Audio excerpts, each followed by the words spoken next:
नवनाथ बन बोलतात, आपण थेट जाऊयात.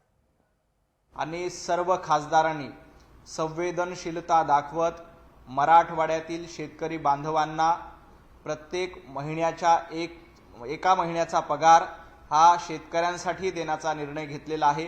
भारतीय जनता पार्टीचे प्रदेशाध्यक्ष रवींद्र चव्हाणजी यांनी आपल्या सर्व आमदारांशी चर्चा करून, भारतीय जनता पार्टीच्या महाराष्ट्रातील सर्व खासदारांशी चर्चा करून त्यांचा एक महिन्याचा मानधन, एक महिन्याचा पगार हा मुख्यमंत्री सहाय्यता निधीच्या माध्यमातून मराठवाड्यातील ओला दुष्काळग्रस्त शेतकऱ्यांना देण्याचा स्तुत्य निर्णय घेतलेला आहे.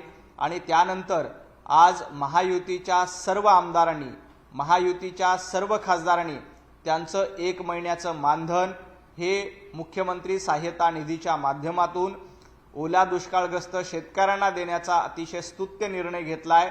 खरं तर महाविकास आघाडीचे एकही नेते शेतकऱ्यांच्या बांधावर नाहीत. महाविकास आघाडीचे नेते शेतकऱ्यांचे अश्रू पुसत नाहीत, तर फक्त राजकारण करतायत. महाविकास आघाडीचे नेते अशा पद्धतीनं राजकारणात मग्न असताना महायुतीचे सर्व नेते हे बांधावर आहेत, शेतकऱ्यांना मदत करतायत, आपलं एक महिन्याचं मानधन देत आहेत. एवढंच नाही तर शेतकऱ्यांच्या खांद्याला खांदा लावून उभं राहण्याचं काम महायुतीच्या नेत्यांकडनं केलं जातंय. आपण काल बघितलं की स्वतः मुख्यमंत्री देवेंद्रजी फडणवीस हे बांधावर गेले, शेतीमध्ये उतरून गुडघ्या इतक्या पाण्यामध्ये, कमरे इतक्या पाण्यामध्ये जाऊन त्यांनी शेतीची पाहणी केली, शेतकऱ्यांना आधार दिला, शेतकऱ्यांशी संवाद साधण्याचं काम मुख्यमंत्री देवाभाऊंनी केलं.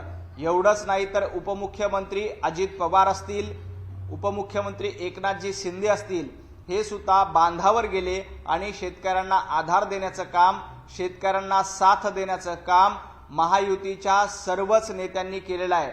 असं असताना महाविकास आघाडीचे नेते फक्त राजकारण करण्यामध्ये दंग आहेत. तुम्ही राजकारण करतायत तर आम्ही समाजकारण करतोय, तुम्ही पर्यटन करतायत तर आम्ही मदत करतोय. हे मदत करणारं सरकार आहे, हे पर्यटन करणारं सरकार नाही, हे मला या निमित्ताने सांगायचं आहे.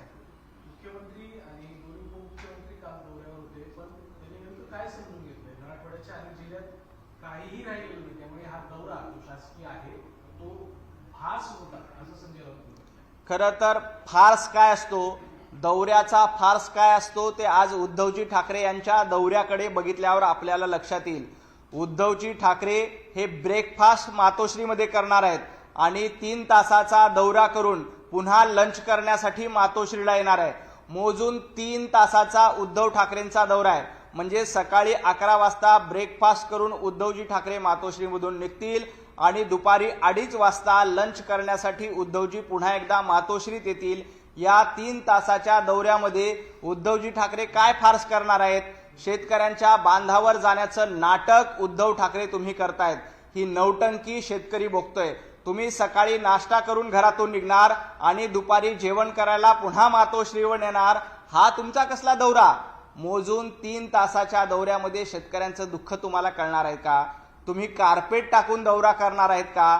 गेल्या वेळी मुख्यमंत्री असताना ज्या पद्धतीनं रेड कार्पेट टाकून ओल्या दुष्काळाची पाहणी तुम्ही केली होती, आताही रेड कार्पेट टाकून ओल्या दुष्काळाची पाहणी तुम्ही करणार आहात का?